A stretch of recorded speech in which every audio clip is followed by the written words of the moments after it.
Hello everyone, welcome to another one of our research videos where we give a brief summary of scientific research we have done. I'm Tom Mackay-Smith, one of the co-founders of Vedantia Research, and today I'm going to share a research project we did for Our Land and Water, which was a think piece exploring the potential of silvopastoralism in New Zealand. As I said, this was funded by Our Land and Water, and the project lead on this project was Manaki Whenua, and they were working alongside Massey University, where I was based. Raphael Speckerman was the project lead at Manaki Whenua. We also had interest and support from Greater Wellington and the Pukaha to Kawakawa Wairarapa Alliance. So the overall aim was to explore the potential of silvopastoralism in New Zealand. And when I say silvopastoralism, I'm specifically referring to when trees are integrated into pasture and you can continue to graze in and around the trees. And the specific aims of the project were: 1, a literature review on the impacts of different tree species on various outcomes. And I'll explain why we did that when we come to that section. 2, we did a workshop exploring the potential of silvopastoralism with landowners. And 3, we used this knowledge from both these different sections to develop 5 key principles for designing silvopastoral systems. So the project team: Raphael Speckerman was the project lead at Manaki Whenua. I was based at Massey University, and we also worked with Dan Richard, Lacey Harris, Nikki Harcourt and Lucy Burkett, with Dan, Lacey and Nikki at Manaki Whenua, Lucy at Massey. And this paper has been published in the New Zealand Journal of Agricultural Research. It's open access, so anyone can find it on the web. If you would like access to it, if you would like the paper directly from us, just get in touch and we can send it towards you. So the literature review.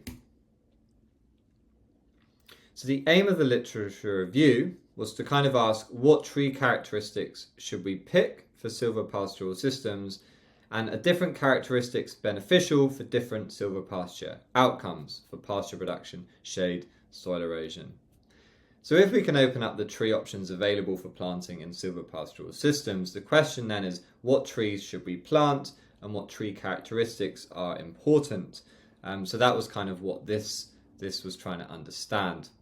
And the way we did this is we reviewed studies that compared the impact of different species on different outcome at the same site. So this is a diagram that has mapped different tree species. So we looked for sites like this that had different species at the same sites, that then compared different silvopasture processes, so the things acting on the outcomes, and then different outcomes. So that would be the direct things that they kind of impact. Because we wanted the same site, so we could say, okay, this characteristic was doing this characteristic was doing this, and then we could kind of work out which characteristics might be important. For this project, we undertook a full systematic literature research, and this yielded 42 articles from around the world that was included in our criteria. Our full criteria that we used for the search is in the paper. So in terms of one of the outcomes for this project is we mapped all the papers into what they studied. So we mapped them into 2 things. There's first the outcome. So this is the thing that the tree impacts. It might be soil fertility, pasture production, biodiversity, livestock performance. But then you have the silvopasture processes, and these are the ways in which the tree is impacting the outcome. So we wanted to understand the processes and how they related to the outcomes. So the silvopasture outcomes, the most studied ones were the soil, pasture, and greenhouse gas emissions. And for the processes, the most focused ones were on N2 fixing trees, and then there was on the microclimate and then litter fall dynamics. So now I'm going to briefly talk about 3 findings from the search. We have many results. The full results are in that paper, but the 3 most important ones we think are: the first is, although severely under-researched, livestock interactions can have overriding influences on outcomes. Livestock are a key part of the equation. they can cause animal camping, but they can also, improve pasture under trees, we think. So, understanding how livestock interact with the system is a fundamental consideration in research, but it hasn't been considered in the past. The second point is N2 fixing trees and deciduous trees do not show consistent positive improvement. Now, there's a massive focus in silvopastoral systems to use either N2 fixing trees that fix nitrogen in the soil and use deciduous trees. Our results find that actually it's not consistent that these two characteristics are important, and we actually think there are other characteristics such as litterfall dynamics, the actual litter that's falling into the soil, and livestock that might have more important effects. And the other thing is evergreen trees can also show positive improvements in these systems. So we think the complete focus on these two characteristics is misguided. And this is just an example of a deciduous tree, the theory being there's more light getting to the soil, but then there's also disadvantages to this as well. And finally, the final point is there's no study has measured a full range of silvopasture processes. So for this project, we kind of mapped all the different processes that were happening. And there was no study that really compared all of it, and then see which processes were more important than others. And we think this is really important, so you can actually compare the two processes side by side to see how the trees are impacting the outcomes. Next, the workshop. So the workshop, the aim was to explore the potential of silvopastoral systems with landowners in New Zealand that actually plant trees or actually are interested in trees. So for this project, we had 16 landowner farmers. We also had land management advisors. We also had policy advisors, and we also had advocacy groups for a total number of 34 participants. And for this project, we used two focus groups. One explored current use and knowledge of silvopastoral systems, and the second focus group explored how might they benefit farms in the future. This is kind of, we had a great response, great turnout from the workshop. This is Raphael giving a bit of a presentation. We also explained some of the research we have been doing. And so what were our key findings from the workshop? Well, the first is all but one landowner already planted silvopastoral trees on their farm.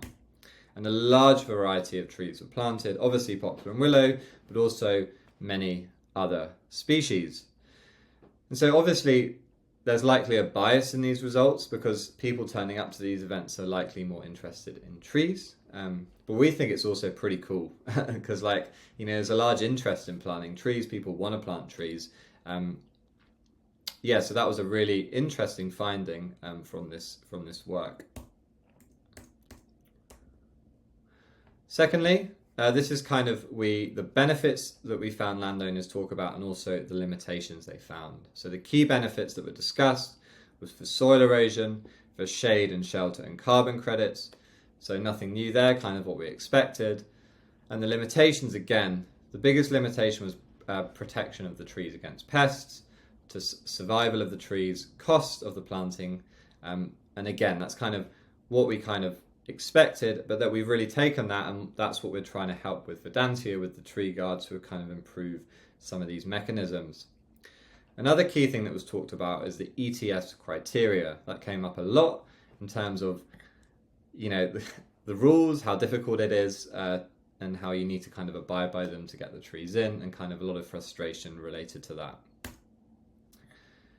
And again, there was a lot of results from this work, but the two key next steps to help the uptake of silvopastoral systems that we got from the workshop was one, research to help inform species selection and improve tree cultivar options, and two, funding to help with planting, pest control and tree management.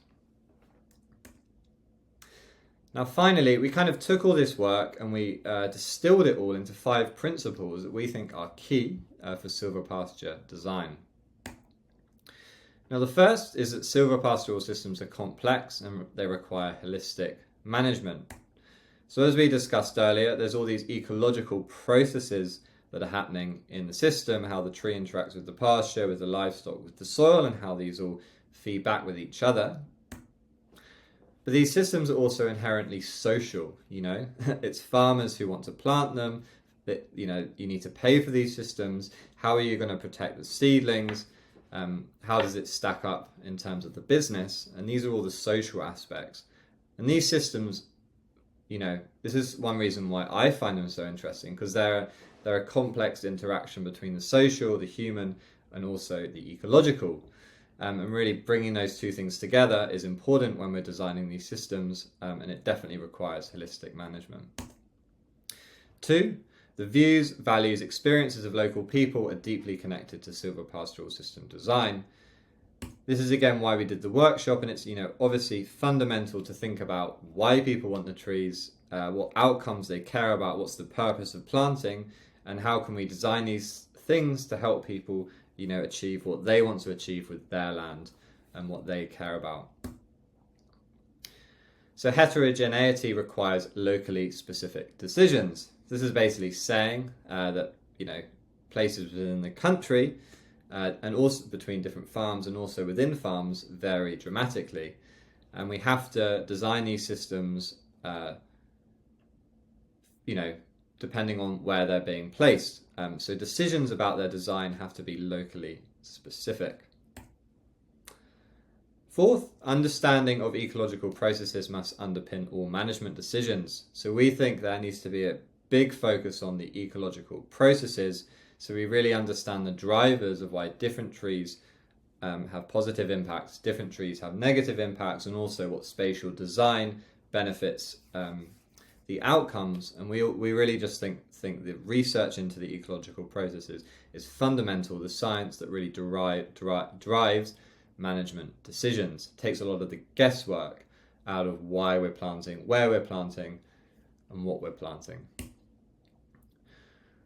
And finally, we think high resolution tools are really fundamental to help decision making. So spatial tools to help us decide where we should plant. Again, it's taking a lot of the human bias away from planting, and we're relying on the data to kind of inform exactly where we're planting and why we're planting it where we are. Anyway, there's a lot there, and this paper was a really big paper, and we really enjoyed writing it. If you really want to get into the nuts and bolts of it, you can access it online, or you can ask us and we can send it to you. But I thank you very much for listening. If you have any questions, any thoughts, please reach out using the contact form on our website. Thank you very much.